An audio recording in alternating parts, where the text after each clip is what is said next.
मेरी माँ पापा के कमरे में अक्सर नहीं सोती थी। अगर किसी रात पापा के कमरे में सोती थी तो अगली सुबह रोते रोते बाहर निकलती। एक दिन मम्मी सोई हुई थी, तभी मैं मम्मी की चादर लेकर पापा के कमरे में चली गई। फिर जो पापा ने मम्मी समझकर मेरे साथ किया, वह सुनकर तो आपके होश उड़ जाएंगे। मेरी आँख खुली तो मैंने मम्मी को सिसकते हुए देखा। वह मेरे बिस्तर के पास बैठी पूरी तरह रो रही थी। अपनी माँ को ऐसे देखकर हमेशा मेरा दिल तड़प जाया करता था, लेकिन मैं चाहकर भी कुछ भी नहीं कर पाई। अक्सर ही सुबह मम्मी का ऐसा हाल होता था। कुछ समय पहले मैंने एक बार माँ से पूछा था कि आखिर वह पापा के कमरे में सुबह सुबह बाहर आकर इतना रोती क्यों है। तो मम्मी ने कोई जवाब नहीं दिया और मुझे डांट दिया। मम्मी जब भी उनके कमरे से निकलती, मम्मी का हुलिया बहुत ही अजीब सा होता। उनके बिखरे हुए बाल और पुराने कपड़े एक अजीब सी मजबूरी सुना रहे थे। यह सिलसिला कुछ साल पहले से ही शुरू हुआ था और जैसे जैसे मुझे होश आ रहा था, मेरे लिए सब कुछ अचंभित होता जा रहा था। मेरे अंदर एक जुनून सा पैदा हो गया था कि मेरे पापा आखिर मेरी माँ के साथ रात भर क्या करते हैं। इस सवाल ने मुझे बेचैन कर दिया था। मैं 15 साल की हो चुकी थी और अब बहुत सी बातें अच्छी तरह समझने लगी थी। मम्मी का रोता चेहरा देखकर मुझे किसी मजबूरी की चेतावनी लगती थी, लेकिन हैरत की बात यह थी कि जब मम्मी कमरे से निकलती तो बहुत रो रही होती और जब पापा कमरे से निकलते तो उनके चेहरे पर एक दिलकश मुस्कुराहट होती थी। उन्हें देखकर ऐसा लगता था जैसे वह बिल्कुल जवान हो और वह कुछ ना कुछ गुनगुनाते रहते थे, जैसे बहुत खुश हो। और मम्मी का हाल ऐसा होता था कि मम्मी पापा के कमरे से निकलने के बाद दोबारा उनके कमरे में जाने से भी डरती थी। वह उनका नाश्ता भी मेरे हाथ में ही उनके कमरे में भेज देती, खुद सारा वक्त किचन में खड़ी रहती और बार बार रोती रहती या तो बाथरूम में बंद हो जाती। मम्मी की हालत देखकर मुझे बहुत तरस आता था। मैं 10वीं क्लास में पढ़ती थी और नाश्ता देने के बाद मैं अपने स्कूल के लिए घर से निकल जाई, लेकिन सारा वक्त मेरे दिमाग में मम्मी का ख्याल घूमता रहा। मैं कभी किसी सुबह पापा को परेशान नहीं देखा था। वह हमेशा ही बहुत खुश थे। नाश्ता करने बैठे और उनका चेहरा बहुत ही खुश दिखता था, जबकि मम्मी को देखकर ऐसा लगता कि किसी भी पल मम्मी को कुछ भी हो जाएगा। अक्सर मैं नाश्ता बनाते हुए मम्मी के शरीर को कँपकँपाते हुए भी देखी थी। मेरा दिल चाहता था कि मैं मम्मी को पूछूं कि पापा उनके साथ रात में क्या करते हैं, जो उनका इतना बुरा हाल हो जाता था। मगर पापा के नाम पर मम्मी के चेहरे पर खौफ नजर आने लगता था। मम्मी हर रात पापा के कमरे में सोने के लिए नहीं जाती थी, बल्कि वह मेरे साथ ही सोती थी। कभी कभी उन्हें ज़बरदस्ती पापा अपने साथ कमरे में ले जाते थे और मम्मी मना करने की कोशिश करती थी, लेकिन पापा उनकी एक ना सुनते। पापा की आवाज़ में मोहब्बत की ऐसी चाशनी खुली होती कि देखने वाले हैरान रह जाए। लेकिन मैं अच्छी तरह से जानती थी पापा मम्मी को कमरे में ले जाकर यकीनन उनके साथ कुछ गलत करते हैं। किसी भी औलाद के लिए अपनी माँ को रोता तड़पता देखना बहुत ही मुश्किल काम है और मेरा भी ऐसा ही हाल था। ना तो मैं पढ़ाई पर ध्यान दे पा रही थी और ना ही घर में। मेरा दिल चाहता था कि मैं किसी तरह अपने माँ को पापा के कमरे में जाने ना दूँ, लेकिन मैं किसी तरह पापा को मना नहीं कर सकती थी। पापा तो मेरे सामने मम्मी के साथ बहुत ही मोहब्बत से पेश आते थे। घर के माहौल ने मुझे इस कदर परेशान किया था कि मैं 6 माही इम्तिहान में पूरी तरह फेल हो गई। मैंने मम्मी पापा को रिजल्ट नहीं बताया, लेकिन मेरी दोस्त हैरान थी क्योंकि मैं पढ़ाई में बहुत अच्छी थी। वह बार बार मुझसे पूछने लगी कि मेरा ध्यान कहाँ रहता है। मैंने उसे मम्मी और पापा के बारे में बताया। तुम्हारे पापा अंग्रेजी फिल्में तो नहीं देखते? सलोनी ने अचानक से सवाल किया। मैं हक्का बक्का होकर देखने लगी। फिल्म का भला इससे क्या लेना देना? वह अलग निगाह से मुझे देखने लगी और मैं ना समझ पाई। उसने बात बदल दी, लेकिन मेरी सुई उसकी बात पर अटक गई। आखिर सलोनी ने यह सवाल क्यों पूछा था? मैं घर वापस आई तो मम्मी ने के चचेरे भाई आर्यन अंकल बैठे हुए थे। वह दोपहर को हमारे घर आते थे। मम्मी के बचपन से ही उनसे अच्छी दोस्ती थी। मम्मी बताती थी कि वे दोनों बचपन से ही एक साथ रहते थे। फिर आर्यन अंकल दुबई चले गए और मम्मी की शादी पापा से हो गई। मम्मी की शादी को 17 साल हो चुके थे और मैं उनकी इकलौती बेटी थी। कुछ साल पहले शायद सब कुछ ठीक था या फिर मैं ही छोटी और नासमझ थी, लेकिन कुछ साल से मुझे अच्छी तरह मम्मी की हालत समझ आने लगी थी। मैं जान गई थी कि मेरे पापा अच्छा आदमी नहीं है, वह मेरी माँ की तकलीफ की वजह है और इसी बात ने मेरे दिल में अपने बाप के लिए दुश्मनी पैदा कर दी थी। आर्यन अंकल से मेरी मम्मी की बहुत अच्छी दोस्ती थी। वह साल भर पहले ही इंडिया वापस आए थे और मम्मी से मिलने के लिए अक्सर आते थे, लेकिन मम्मी को उनका आना अच्छा नहीं लगता था। आर्यन अंकल के जाने के बाद मम्मी अक्सर मुझे कहती है कि अगर तुम्हारे पापा को पता चला कि आर्यन मिलने आया था तो वह बहुत बुरा होगा। मैं माँ को दिलासा देती कि पापा को कैसे पता चलेगा, पापा सुबह काम पर जाते हैं, रात को ही घर आते हैं। मुझे तो आर्यन अंकल बहुत अच्छे लगते हैं, वह हमेशा आते हैं और मम्मी का मूड अच्छा करके जाते हैं। मेरे लिए भी बहुत से सामान लेकर आते हैं। पापा की आमदनी इतनी कम थी कि गुजर बसर भी मुश्किल से होता था। मम्मी न जाने कैसे पापा जैसे जालिम इंसान के साथ जिंदगी गुजार रही थी। रात में मैंने अपना और मम्मी का बिस्तर लगाया और मम्मी के साथ आंखें बंद करके लेट गई। थोड़ी देर में पापा मेरे कमरे में आए। मम्मी मेरे साथ ही सोने के लिए लेटी हुई थी। पापा ने उन्हें साथ चलने को कहा तो मम्मी ने दबी दबी आवाज़ों में इनकार किया। मैंने आंखें नहीं खुली थी। मैं सुनना चाहती थी कि पापा मम्मी से क्या कहते हैं। चलना आरती, मैं तुझे बिल्कुल तंग नहीं करूँगा, वादा। पापा की आवाज़ मेरे कानों में पड़ी, जिसमें मोहब्बत की मिठास थी। मुझे नहीं जाना तुम्हारे साथ, तुम हमेशा ऐसे ही करते हो। मम्मी ने एक बार फिर इनकार किया। तुम्हें सोचना चाहिए, अब हमारी बेटी जवान है, वह सवाल करने लगी है, लेकिन तुम्हें इस बात से कोई फर्क नहीं। मम्मी ने धीमी आवाज़ों में पापा को जवाब दिया। पापा ने ज़बरदस्ती मम्मी को हाथ पकड़कर उठाया और अपने साथ लेकर चले गए। मुझे अजीब सी घबराहट होने लगी थी। पापा मम्मी के साथ ना जाने क्या करते थे और सलोनी की अंग्रेजी फिल्म वाली बात भी मेरे दिमाग में अटक गई थी। 2 घंटे गुजर गए थे, लेकिन मम्मी वापस नहीं आई। मैंने पानी पीने के लिए कमरे से निकलकर बावर्ची खाने में गई। मम्मी थोड़ी ही देर में मेरे पीछे चली आई। मैंने एक गहरी नज़र मम्मी पर डाली, जिनके बाल बिखरे हुए थे। जिस बात ने मुझे चौंका दिया वह मम्मी की कमीज का फटा हुआ आस्तीन था। मम्मी को मेरी नज़रों का एहसास हो चुका था। उन्होंने जल्दी से दुपट्टे को अच्छी तरह लपेट लिया।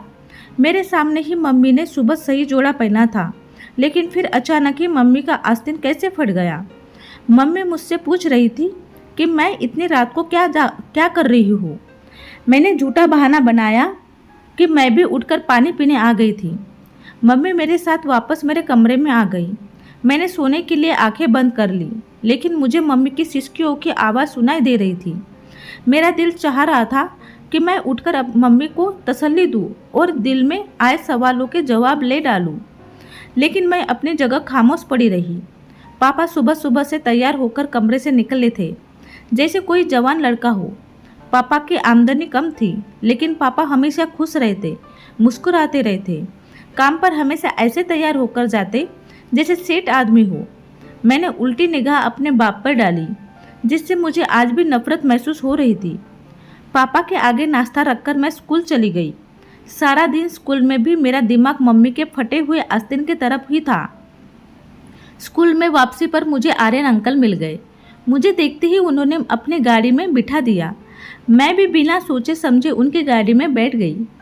आर्यन अंकल ने गौर से मेरी तरफ देखा और कहने लगे कि मुझे बताओ, तुम्हें क्या परेशानी है, तो इतनी खोई खोई सी क्यों रहती हो। मैं इस कदर जज्बाती हो चुकी थी कि मैंने अंकल को सारी बात कह डाली। मेरी बात सुनकर अंकल कहने लगे हैं कि तुम्हें अंदाज़ा है कि तेरा बाप अच्छा आदमी नहीं है। तुम अपने माँ को अपने बाप से आज़ादी क्यों नहीं दिलवा देती। कब तक तुम दोनों उनकी जुर्म की चक्की में पीसते रहोगे। उन्होंने बहुत ही फिक्र से मुझे एडवाइस दी, जिसे सुनकर मेरे होश उड़ गए। मैं पापा को छोड़ने के बारे में सोच भी नहीं सकती थी। पापा ने मेरे साथ कभी ऊंची आवाज़ में बात तक नहीं की थी, फिर मैं पापा को जालिम कैसे कहती। मैं तो यह भी नहीं जानती थी कि बंद दरवाजे के पीछे मम्मी और पापा के दरमियान क्या होता है। आर्यन अंकल की बात सुनकर मैं सोचकर समुंदर में डूब गई। पापा की कोई ऐसी बात याद नहीं आई थी जिससे मैं उन्हें जालिम करार देती, लेकिन मम्मी की तड़प और आंसू पापा को जालिम साबित करते थे। आर्यन अंकल मुझे स्कूल से लेकर घर चले आए और खुद ही अंदर आ गए। मम्मी हम दोनों को देखकर खुश हो गई और हमारे लिए खाना लगा दिया। मैं बहुत ज़्यादा थक गई थी, इसलिए सोने के लिए कमरे में आ गई और आर्यन अंकल मम्मी के पास बैठे रहे। मुझे नींद नहीं लग रही थी। मैं सारा वक्त आर्यन अंकल की बातों को सोचती रही। मम्मी को पापा के कमरे में 3 दिन गुजर चुके थे और पिछले 3 दिन से मम्मी मेरे साथ मेरे कमरे में सो रही थी। मम्मी जब मेरे पास रहती थी बिल्कुल अच्छी और बेफिक्र रहती थी। पापा का रवैया तो हमेशा एक जैसा ही रहता था। जिस दिन वह मम्मी को अपने कमरे में ले आ जाते उस दिन वह रोज़ाना से ज़्यादा खुश महसूस होते थे। चौथे दिन पापा मम्मी को फिर अपने कमरे में ले गए थे और मैं सारी रात बेचैन से करवटें बदलती रही थी। मम्मी जब सुबह पापा के कमरे से निकली तो उन्हें ठीक तरह से चलना भी नहीं आ रहा था और वह एक पैर जमीन पर घसीट घसीट कर बड़ी मुश्किल से चल रही थी। मैंने मम्मी से पूछा कि मम्मी तुम्हारे पैर में क्या हुआ है? तो कहने लगी, छोटी छोटी बातों पर ध्यान ना दिया करो और दिल लगाकर पढ़ाई करो। अगर तुम्हारा 10वीं का रिजल्ट अच्छा नहीं आया तो तुम्हारे पापा उसका जिम्मेदार भी मुझे ही समझेंगे। मम्मी की आंखों से आंसू गिरने लगे और पापा के लिए नाश्ता बनाने चली गई। उसके बाद दोबारा किचन से बाहर ना आई। मैं मम्मी को नाश्ता देने के बाद पापा के पास गई, उन्हें नाश्ता दिया तो पापा मुझसे मेरी पढ़ाई के बारे में पूछने लगे। पापा के लहजे में इतना सहज था कि मैं पापा के इस दोगली तबीयत पर हैरान रह गई थी। पापा किसी तरह भी सख्त और जालिम नज़र नहीं आते थे, बल्कि मम्मी की हालत देखकर पापा के जुल्म की दास्तां सुनाती थी। मैं पापा को नाश्ता देने गई तो पापा मुझसे मेरी पढ़ाई के बारे में पूछने लगे। मैंने पापा से कहा कि मुझे मम्मी के बगैर नींद नहीं आती और वह मम्मी को रात को अपने कमरे में ना बुलाया करो। मेरी बात सुनकर पापा मुस्कुराने लगे, कहने लगे, मैं तो कभी कभी तुम्हारी माँ को अपने पास बुलाता हूँ। मेरी भी तो तुम्हारी माँ पर हक है और मैं उससे बहुत मोहब्बत करता हूँ। पापा की बात सुनकर मेरा खून खौल उठा, क्योंकि उनकी मोहब्बत के नज़ारे मैं आए दिन देखा करती थी, लेकिन पापा से कुछ बोलने के बारे में मैं सोच भी नहीं सकती थी, इसलिए खामोशी से स्कूल के लिए चली गई। स्कूल में टीचर पढ़ाते हुए हमें समझा रही थी कि कभी भी पूरा सच जाने बगैर कोई फैसला नहीं करना चाहिए। आधा सच हमेशा बहुत खतरनाक होता है, जो इंसान को बर्बाद करके रख देता है। टीचर की बात में मेरे दिमाग में एक खिड़की खोल दी थी। मैंने सोच लिया कि पापा का पूरा सच जान कर ही रहूँगी और फिर अपने माँ को पापा से आज़ादी दिलवा दूँगी। आर्यन अंकल ने मुझसे वादा किया था कि वह हर वक्त मेरी मदद करने को तैयार रहेंगे। मेरी माँ बिल्कुल मेरी जैसी थी। मैं उम्र में 15 साल की थी, लेकिन नाक नक्श से मैं बिल्कुल अपनी माँ की तरह ही थी। अगली रात मैंने खुद ही अपनी माँ को नींद की दवा देकर सुला दिया था और खुद अपने माँ की चादर ओढ़कर पापा के कमरे में चली गई। पापा के कमरे में एक छोटा सा बल्ब जल रहा था। पापा अंधेरे की वजह से मुझे मम्मी समझ बैठे थे। मेरी खुशनसीबी है कि आरती आज खुद चलकर मेरे कमरे में आई है। पापा बहुत ही खुशी से कहते हुए मेरे करीब आए, मुझे कंधों से पकड़कर अपने बराबर में बिठा लिया। मैं नहीं जानती थी कि उससे आगे मेरे साथ क्या होने वाला है, लेकिन आज मैं पूरा सच जानना चाहती थी। पापा बहुत मोहब्बत से कहने लगे, आरती बेटी जवान हो रही है, इसलिए तो तू इस कदर मुझसे दूर हो गई है कि मुझे ज़बरदस्ती तुझे अपने कमरे में बुलाना पड़ता है। मेरा भी तो तुझ पर हक है। मैं मानता हूँ कि हमारी बेटी जवान हो रही है, लेकिन वह इतनी छोटी भी नहीं है कि उसे यह ना समझ पाए कि माँ बाप एक कमरे में एक साथ रहते हैं। तुम सारा दिन काम करके थक जाती हो। चलो अब सुकून से मेरे साथ सो जाओ। मैं तुझे अपने करीब देखकर खुश हो जाता हूँ। पापा को अंधेरे की वजह से मेरा चेहरा नज़र नहीं आ रहा था और पापा ने खुद ही मुझे अपने तकिए पर लेटा दिया। वह बहुत आहिस्ता आहिस्ता मेरे कान के करीब होकर बातें करने लगे। वह कह रहे थे कि अपने आमदनी का कुछ हिस्सा उन्होंने जमा कर लिया है, जिससे वह मेरी शादी करेंगे। उसके बाद जो कुछ पापा ने कहा वह सुनकर मेरे होश उड़ गए। मैं जानता हूँ कि आर्यन ने एक बार फिर हमारे घर का रास्ता देख लिया है, लेकिन आरती मैं तुझे बता दूँ कि वह इंसान ठीक नहीं है और ना ही उसकी नीयत अच्छी है। पहले भी एक बार वह तुझे बर्बाद करने की कोशिश कर चुका है और अब तो हमारे घर जवान बेटी भी है, इसलिए तो इतिहास का दामन थाम के रखना। पापा को अभी तक मालूम नहीं था कि मैं मम्मी नहीं बल्कि उनकी बेटी हूँ। पापा बहुत प्यार से मेरे बालों में हाथ फेर रहे थे और कुछ ही देर बाद पापा को नींद आ गई। काफ़ी देर तक मैं दम साधे पापा के पास लेटी थी, लेकिन पापा तो बहुत गहरी नींद सो चुके थे। मैं खामोशी से उठकर कमरे से बाहर निकल आई। पापा ने कुछ भी ऐसा नहीं किया था जिससे मुझे कुछ भी समझ आता, इसलिए आर्यन अंकल और मम्मी को लेकर मेरे दिल में बहुत से सवाल पैदा हो चुके थे। अगले दिन सुबह पापा रोजाना की तरह थे और उनका चेहरा ऐसा था जैसे मम्मी के साथ रात गुजारने के बाद हुआ था। मैं खामोशी से पापा का जायजा ले रही थी, लेकिन मुझे पापा के रवैये में कोई बदलाव नज़र नहीं आ रहा था। स्कूल से वापस लौटते ही घर के बाहर आर्यन अंकल की गाड़ी खड़ी थी। मैं हमेशा दूर से सलाम करके घर आती थी, लेकिन आज मैं चोरों की तरह दबे पांव घर में घुस गई। मम्मी और आर्यन अंकल मेरे कमरे में एक साथ बैठे बातें कर रहे थे। उन्हें मेरी मौजूदगी का एहसास नहीं हुआ था। जो कुछ मैंने अपने कानों से सुना उसे सुनकर मेरे होश उड़ गए। मैं सोच भी नहीं सकती थी कि वह सच जिसे जानने के लिए मैं बेताब थी वह इस कदर भयानक है। मम्मी आर्यन अंकल से हंसकर कह रही थी कि मैंने अपनी गुड़िया के दिल में उसके बाप के खिलाफ पूरी तरह नफरत का बीज बोया है और अब वह दिन दूर नहीं जब मेरी बेटी अपने बाप के खिलाफ खड़ी हो जाएगी। वह बुढ़ा जबरदस्ती मुझे अपने साथ इस रिश्ते में बांध के रखे हुआ है, लेकिन अब मैं आज़ादी चाहती हूँ। वह मुझे कमरे में लेकर जाता है और मुझसे बात करते करते ही सो जाता है, लेकिन जैसे ही मैं बाहर निकलती हूँ तो अपना हुलिया खुद ही खराब कर लेती हूँ। मैंने गुड़िया के दिल में यह बात अच्छी तरह बिठा दिया है कि उसका बाप मुझ पर जुल्म करता है। एक दिन तो मैंने खुद ही अपनी कमीज का आस्तीन तक फाड़ डाला। मैं चाहती हूँ कि जब मैं उस बुढ़े से आज़ादी की बात करूँ तो मेरी बेटी मेरी ढाल बन जाए और मुझे अपनी गुड़िया को छोड़कर उसके घर से ना निकलना पड़े। गुड़िया तो दुनिया को मेरी बेगुनाही और अपने बाप के जुर्म की दास्तां सुना देगी और मैं गुड़िया को लेकर तुम्हारी ज़िंदगी में शामिल हो जाऊंगी। आर्यन अंकल हंसते हुए कहने लगे कि हाँ, मैंने गुड़िया से भी कहा दिया है कि उसे जब भी मेरी मदद की ज़रूरत होगी मैं चला आऊँगा। मम्मी आर्यन अंकल से कहने लगी कि पहले की तरह तुम मुझे मेरे साथ बेवफाई ना करना। एक बार पहले भी तुम मुझे बीच रास्ते में छोड़कर चले गए थे। उस वक्त मेरे पति ने मुझे माफ़ करके अपनाया था। आर्यन अंकल मेरी माँ का हाथ पकड़कर कहने लगे कि मैंने बहुत मजबूरी में तुम्हारा हाथ छोड़ा था, क्योंकि मेरे घर वाले इस बात से बिल्कुल खिलाफ थे कि मैं एक शादीशुदा औरत से रिश्ता करूं। लेकिन अब मुझे रोकने वाला कोई नहीं है। मैं पूरे दिल से तुम्हें और तुम्हारी बेटी को अपना लूँगा।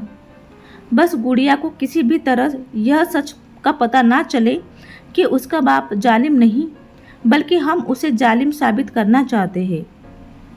गुड़िया ही है जो हम दोनों को एक करवा सकती है। मम्मी और आर्यन अंकल को यकीन दिला दिया था कि सब कुछ वैसा ही होगा जैसे उन दोनों ने सोच रखा था। वह दोनों हंसते हंसते थक चुके थे और मेरे कदमों तले जमीन निकल गई थी। मेरी माँ सिर्फ मुझे ही नहीं बल्कि मेरे पापा को भी पूरी तरह से धोखा दे रही थी और वह मेरे पापा के घर में बैठकर एक दूसरे आदमी के साथ मिलती थी और नए रिश्ते की बातें कर रही थी। मुझे पापा की बात याद आ गई कि आर्यन अंकल ने पहले भी हमारा घर उजाड़ने की कोशिश की थी। मैं बहुत कुछ जान चुकी थी, इसलिए कमरे के अंदर दाखिल हो गई। मुझे देखकर मम्मी और आर्यन अंकल चौंक उठे, लेकिन थोड़ी देर में उन्होंने अपने आप पर काबू पा लिया। आर्यन अंकल ने मेरी तरफ चॉकलेट बढ़ाई। मैंने चॉकलेट पकड़ने की वजह मम्मी की शक्ल देखी तो सख्त लहजे में मम्मी से पूछा कि आपको मुझसे बताना पड़ेगा, आखिर आपको पापा से क्या मसला है।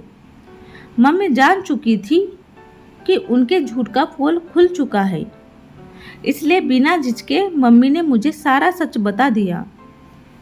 मम्मी शादी से पहले अंकल से मोहब्बत करती थी, लेकिन आर्यन अंकल उनसे शादी करने के बजाय दुबई जाकर नौकरी करने लगे और मम्मी की मोहब्बत को छोड़कर अपना करियर चुन लिया। बचपन की मोहब्बत ने अपना रंग कच्चा ना होने दिया और मम्मी के दिल में आर्यन अंकल के मोहब्बत का रंग बसा रहा। मम्मी के घर वालों ने मम्मी के लिए पापा को पसंद कर लिया। मम्मी जवान और खूबसूरत थी, जबकि पापा की उम्र में 10 साल मम्मी से बड़े थे और पापा सावली शकल सूरत के मालिक थे, जबकि आर्यन अंकल हैंडसम थे। मम्मी के लिए पापा का रिश्ता घर वालों की मर्जी से था और मम्मी ने अपने घर वालों के जज्बाती पर पापा से शादी कर ली थी, लेकिन वह पापा को दिल से कभी अपना ना पाई। जबरदस्ती का यह रिश्ता मम्मी के लिए बोझ की तरह था, लेकिन मम्मी इस रिश्ते को किसी तरह चला रही थी कि तभी शादी के 1 साल बाद माँ के गोद में मैं आ गई। मम्मी की शादी के 8 साल बाद आर्यन अंकल दुबई से कुछ दिन के लिए वापस आए तो उनके दिल में मम्मी को देखकर एक बार फिर से जज्बात जाग उठे। मम्मी भी बचपन की मोहब्बत और अपने जज्बात के हाथों मजबूर होकर आर्यन अंकल से चुपके मुलाकात करने लगी। लेकिन कुछ ही दिनों में यह बात मम्मी की बड़ी माँ को पता चल गया और उन्होंने सारे खानदान में मेरी माँ की इज्जत को उछालना शुरू कर दिया। पापा माँ से सच्ची मोहब्बत करते थे, इसलिए उन्होंने मम्मी को बदनामी से बचा लिया और इन्हीं सारी बातों को झूठा साबित कर दिया। जब पापा ने मम्मी का साथ दिया तो सारा खानदान अपने आप ही खामोश हो गया। बड़ी मम्मी के हाथ मेरी माँ तो ना आ सकी, लेकिन उन्होंने आर्यन अंकल पर सख्ती की और उन्हें ज़बरदस्ती वापस भेज दिया। मोहब्बत का जोश जंग की तरह बैठ गया था, उसे 1 साल पहले आर्यन अंकल ने दोबारा जिंदा कर दिया। अंकल हमेशा के लिए इंडिया आ गए थे और एक बार फिर वह मम्मी के पीछे दीवाने हो गए थे। मम्मी को तो पहले ही दिन से पापा पसंद नहीं थे, हमारे हालात भी कुछ खास नहीं थे, जबकि आर्यन अंकल के पास दुबई का पैसा था और मम्मी के लिए पापा को छोड़ना कुछ मुश्किल नहीं था। लेकिन दिक्कत यही थी कि पापा मुझसे भी बहुत मोहब्बत करते थे और मम्मी भी मेरे बगैर नहीं रह सकती थी। इसलिए मम्मी ने जानबूझकर यह सारा खेल रचाया और मेरी नज़रों में पापा को गलत साबित कर दिया। मम्मी हमदर्दी बटोरकर मुझे अपने साथ ले जाना चाहती थी, इसलिए मेरे सामने पापा को जालिम साबित किया और खुद मुलजिम बनकर रहने लगी। इतने साल से मैं यही सोच रही थी कि पापा तो कभी ऊंची आवाज़ में हमसे बात तक नहीं किया करते, फिर वह बंद कमरे में माँ पर जुर्म कैसे कर सकते हैं। मैंने माँ से साफ साफ कह दिया कि अगर आपको उसके घर जाना है तो आप जा सकती है, लेकिन मैं अपने भोले भाले और वफादार पापा को नहीं छोड़ सकती। आर्यन अंकल को जो मम्मी को पहले ही 2 बार छोड़ चुके थे, मम्मी उनसे ना जाने कैसी तीसरी बार उम्मीद लगाकर बैठी थी। मुझे अंकल की आंखों में आज भी पहली बार सिर्फ और सिर्फ ख्वाहिश दिखाई दे रही थी और मैं जान गई थी कि उस ख्वाहिश को पूरी करने के बाद मम्मी उनके किसी काम की नहीं रहेगी। मम्मी ने मुझे आगे के सुहाने सपने दिखाकर इस बात के लिए मजबूर किया कि मैं उनके साथ चल पड़ूं और पापा को छोड़ दूं। लेकिन मेरे लिए पापा को छोड़ना इतना आसान नहीं था और मेरे लिए मेरे पापा ही सब कुछ थे। अगर मेरे सामने सारा सच ना आता तो शायद मैं कुछ गलत फैसला कर बैठती, लेकिन भगवान का शुक्र है कि मैंने अपने आँखों से सब कुछ देखा था और कानों से सब कुछ सुना था। लेकिन मम्मी अंकल के साथ जाने के लिए राजी थी, लेकिन जब आर्यन अंकल ने देखा कि मैं किसी तरह उनके काबू नहीं आऊँगी और ना ही मम्मी के साथ चलूँगी, तो एक बार फिर मम्मी से अपनी राह जुदा करके मम्मी को छोड़कर चले गए। मम्मी को पता चला था कि आर्यन अंकल मम्मी के लिए नहीं बल्कि मेरे लिए हमारे घर के चक्कर काट रहे थे। वह बहुत ही चालाक और मक्कारी किस्म का इंसान थे। उन्होंने मेरी माँ की मोहब्बत को पूरी तरह अपने फ़ायदे के लिए इस्तेमाल करने का सोचा था। मम्मी को जब एहसास हुआ कि जज्बात की धारा में बैठकर वह कितना बड़ा नुकसान करने जा रही थी, अगर मम्मी और मैं उनके साथ चले जाते तो वह मेरी इज्जत को फिर एक बार वैसे ही नीलाम करते जैसे बड़ी मम्मी ने मम्मी की इज्जत की धज्जियाँ बिखारने की कोशिश की थी। न जाने कौन सा अच्छा काम हमने किया था माँ बेटी ने कि हम आर्यन अंकल के चंगुल से निकल गए थे। रात को पापा घर लौटे तो मम्मी ने खुद ही पापा के लिए खाना मंगवाया और अपना बिस्तर भी पापा के कमरे में लगा लिया। पापा की खुशी देखने लायक थी। पापा सच में मम्मी से बहुत मोहब्बत करते थे और यह उनकी मोहब्बत की थी जो वह मम्मी की गलतियों को आज तक नज़रअंदाज करते आए हैं। इतने सालों में पहली बार मम्मी को अपनी गलतियों का एहसास हुआ था और उन्होंने पापा को दिल से अपनाया था। अगली सुबह पापा और मम्मी हंसते मुस्कुराते कमरे से बाहर निकले थे और मेरे दिल को एक ठंडक सा एहसास हुआ था। कभी कभी हम प्यार के नाम पर ऐसा धोखा खाते हैं कि किसी को मुंह दिखाने के लायक नहीं रहते।